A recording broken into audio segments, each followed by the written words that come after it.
के द्वारा कापली के मेला के सड़क संचार और विद्युतीकरण के बारे में 18/2/2025 से कर्मयुगबाज किया गया था जी, जिसमें हमारे तत्परता से अपने ग्राम सभा के देवतुल्य जनता द्वारा संघर्ष समिति के द्वारा संघर्ष समिति के पदाधिकारियों के द्वारा जी जी जी दिन रात मेहनत करके आज शासन और प्रशासन को झुकाया है और हमारी जनता की जीत हुई है। इस आशय पे हमारा समझौता भी हुआ है कि अविलंब जो हमारे 1 किलोमीटर तक आपदा के दृष्टि से सड़क वॉश आउट होगी थी उसका पुनर्सर्वेक्षण करके डीपीआर तैयार करके यथाशीघ्र ये कार्य प्रारंभ किया जाएगा। और हम आभार व्यक्त करना चाहते हैं शासन और प्रशासन का भी, जिन्होंने हमारी आवाज को सुनी और हमारे आंदोलन को आज बीच में तोड़ा है जी। और हमें आशा ही नहीं पूर्ण विश्वास है कि ये कार्य त्वरित गति से होगा। इसके लिए हम सब जनता जनार्दन का, जिन्होंने तन मन से इस आंदोलन में समर्पण हुए, उसके लिए हम दिल से आभार व्यक्त करना चाहते हैं जी।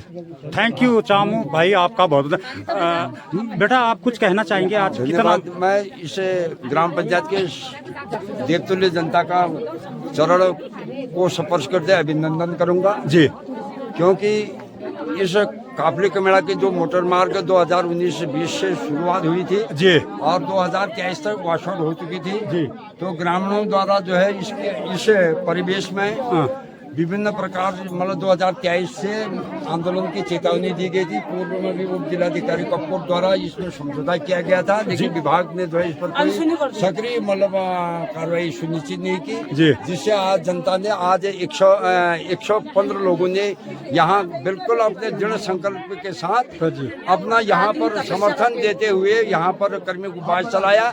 और आज हमारे बीच समक्ष आज सारे विभाग के जनपद स्तरीय ऊंचे अधिकारी यहाँ पर आए। श्रीमान जिलाधिकारी महोदय, उप जिलाधिकारी महोदय कपकोट के संरक्षण में, उनके अनुसरण में, उनके मध्यस्थता में सारे विभागों के बीच में और संघर्ष समिति के बीच में और आम जनता के बीच में आज सर्व समझौता सुलभ हो गया है। और हमारे आज के जो आंदोलनकारी यहाँ पर बैठे हुए थे उनको जो है विधिवत जो है उसमें उनको जो है वहाँ पर श्रीमान उप जिलाधिकारी महोदय द्वारा उठाए गए हैं। और ये भी हम लोगों ने सारे विभागों से लिखित पत्र के रूप में भी प्राप्त कर लिया गया है। और यदि इन कार्यों पर दिए गए अवधि के अंतर्गत यदि कार्य इसमें एक्शन नहीं होता तो सीधे अगले वक्त में अगले जो भी समय पीरियड होगा, ये लास्ट पीरियड हमारा 6 माह का है, इसके बाद हम 7वें महीने से जो है यहाँ पर सरकार के सामने जो है हम उसके बाद आमरण के लिए लोगों ने जन ने जो है कटिबद्धता व्यक्त कर रखी है।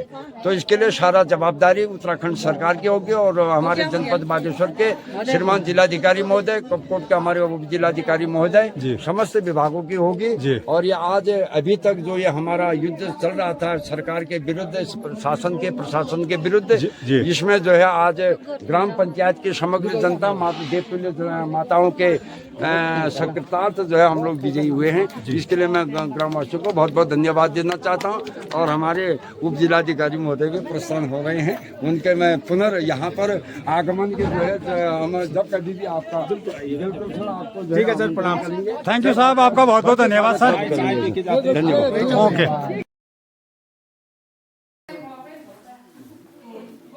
द्वार बंद कर दी बहुत हरी चल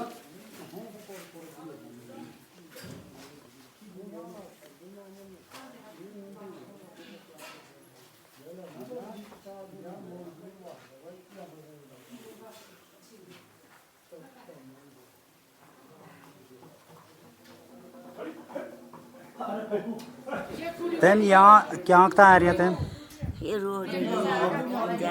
रोड और लाइट और पानी और बिजली के लिए आई हो आप लोग? अच्छा हाँ, चलो ठीक है आई जो है इस काफली के मेला जन संघर्ष समिति का आंदोलन में 23 दिन हो चुके हैं। 23 दिन में आज हमारे उप जिलाधिकारी और समस्त विभागीय अध्यक्ष यहाँ पहुँचे। उनके सामने और हमारे सामने उनके सामने जो बात हुई, वक्तव्य दिए गए और लिखित रूप में उन्होंने समय के अनुसार जो है इतने समय से हम काम पूरा कर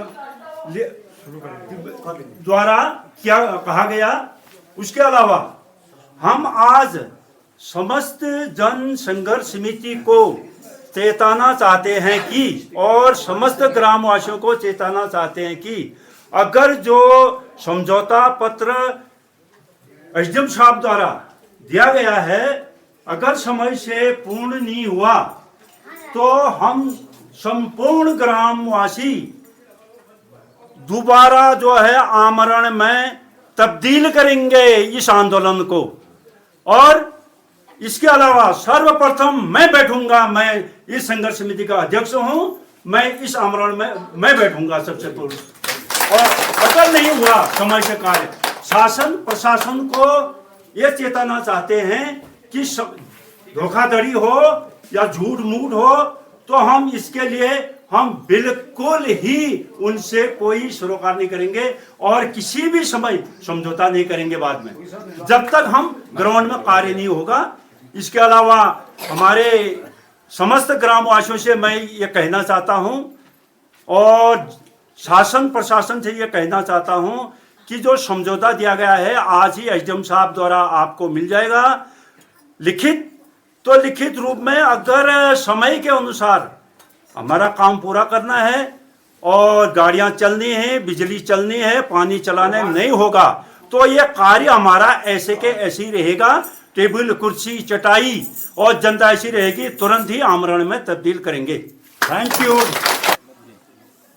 एक जो लॉपिंग वाली उसके लिए तो हमें कोई जरूरत नहीं है किसी चीज़ की। नहीं लॉपिंग का तो जब ये बीच में भी कार्यक्रम चल रहा था तो उसमें भी मैंने लॉपिंग करवाई। एक दिन आए थे, नहीं, मैं बताया एक दिन आए थे, बड़ी बड़ी लाइन का करके आ रहे हैं।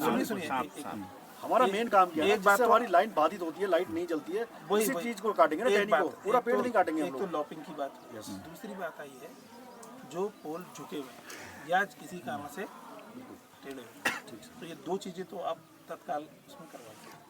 हम ये नहीं कह रहे नया वाला जब आप आओगे वो हम मान रहे हैं, जो तीसरा वाला ट्रांसफार्मर जो आपने बताया है जो अभी आ रहा है वो आज पहुंच जाएगा।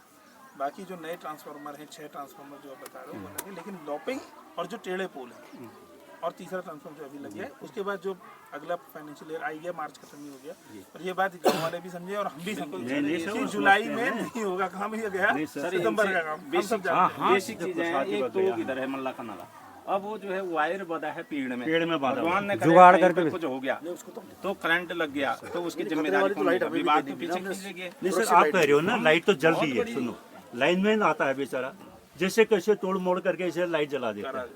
नहीं सर, थोड़ा हवा चलती है लाइट गुम है, लाइट गुम, बारिश हुई लाइट गुम, तो लाइट तो देता है, ऐसी बात नहीं है, अच्छा काम करता है। 30 पोलों की वही थी, सिंगल पोलों की हमने बनाया था 30 पोल जो है, अब तो आने वाले हैं तो अप्लाई कर सकते हैं, कोई दिक्कत नहीं, क्योंकि यहाँ पर ज्यादातर बीपीएल परिवार के लोग रहते हैं ना, तो उसमें हमारे पास तो अच्छी स्कीम है। कुछ परिवार आप यदि किसी ने मकान बाई चांस गाँव से हटके बना दिया है तो बीपीएल परिवार वाला है तो वो अप्लाई करे, मात्र 500 रुपए की एस्टीमेट जमा करने पे उसके 4-5 खंबे लग जाते हैं। कोई जो साहब आपसे विद्युत विभाग से बहुत ज्यादा शिकायत नहीं थी, हमारे 3 आपने बताया था नाली तो बिल्कुल ट्रांसफार्मर है वो मतलब फिर उसके बाद बाद कोई शादी बारात है, मेरी आपसे लगातार संपर्क है, आपने कहा था कुछ वोल्टेज कम चल रही है, डीजे वगैरह नहीं बजेगा, बात साफ है ना, नहीं बजेगा तो हमने कहा कोई बात नहीं, हम लगाएंगे आपका। फिर कल बारात 31 को हम आ ही रहे थे, आप निकल गए थे, हम ऑफिस में आ गए थे आपको मिलने के लिए।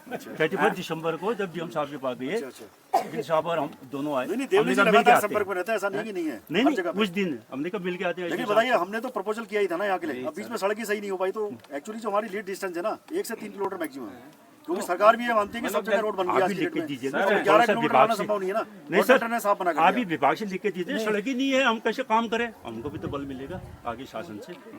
आप लिख के अभी भी मैं बता रहा हूँ आपको, जो ये हम प्रपोजल बना रहे हैं इसमें हम काफी खंबे रख रहे हैं, यदि रोड की यही स्थिति रही तो वो लाना भी संभव नहीं हो पाएगा। जो मैं अभी हालत देख रहा हूँ, राशन कैसे लाते होंगे यहाँ, समस्या पोल कैसे आएगा, पूरा स्लिप कर जाएगा पीछे, यहाँ भोगे जाते हैं लोग, लाना खतरा है सर। नहीं देखिए मान लीजिए अगर सड़क खराब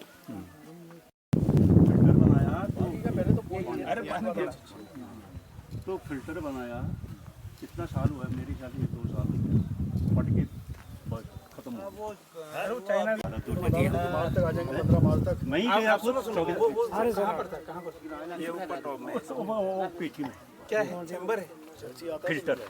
फिल्टर लगा सर हमने यहाँ यहाँ करने के वापस सिंचाई इसको हैंडओवर हैंडओवर नहीं हुई तो बिल कैसे दिया, अभी रजिस्ट्रेशन कैसे किया जल संस्थान ने? भी हमारे स्टेन पोस्ट का बिल सर एक मिनट सर, हमारे स्टेन पोस्ट का जो बिल आता था 236 रुपया पर ईयर्स पूरे स्टेन पोस्टों में, बहुत पहले की योजना जल संस्थान से। उसके बाद अभी रजिस्ट्रेशन करने के लिए आदेश दिया, यहाँ से रजिस्ट्रेशन किया सबने, आधे गांव ने पूरी, और अभी जो है पर तीसरे महीने में बिल आ रहा है 300-350 रुपया। पहले आता था आधों का आ रहा है, आधों का नहीं आज से रजिस्ट्रेशन किया। तो अगर ठीक है नंबर नहीं हुआ तो आपने जो है ये कैसे बढ़ा दिया, रजिस्ट्रेशन कैसे करा दिया? ना हम देख तो रहे हैं ना। नहीं सर मैं बता मिला होगा, पानी तो चालू रखा है, क्वालिटी पानी सर पानी तो पहले चालू था, आप मिशन से काम हुआ ना। अगर एकल गांव योजना है ये, अगर सिंगल विलेज है तो आपको राइट है कि आप खुद भी ले सकते हो उसको। नहीं सर ठीक है हम ले सकते हैं ना, आप गांव में आके तो पूछना था कुछ। आप ये बताओ ना, ये जो योजना है एकल गाँव वाली, वो तो ठीक है ग्राम सभा ले सकती है, और वो तो ग्राम सभा को हैंडओवर होगी, उसका मेंटेनेंस भी वही करेंगे और उसका जो चार्ज है वो भी ही लेंगे अगर इनकी होती है तो अभी फिर अगर जल संस्थान ने कराया तो फिर तो जल संस्थान के हैंडओवर होगी। हमने सर काम नहीं कराया ना, राजस्थान तो अरे काम की बात नहीं है ना, काम तो जिसने भी कराया हो, तो अगर इन लोगों का रजिस्ट्रेशन हो गया है और ये लोग पैसा दे रहे हैं तो वो किसको दे रहे हैं? क्या दे रहे हैं? तो फिर उसका मेंटेनेंस कौन करेगा? मेंटेनेंस पॉलिसी भी डिसाइड हुए नहीं, तो अगर वो जो बता रहे हैं आप चैम्बर टूट गया, किसने बनाया था वो फिल्टर सर? वो तो हम ठेकेदार से कर देंगे, बना भी होगा एस्टीमेट। हाँ सर नहीं फिल्टर अभी तो बना है, नया फिल्टर बना है।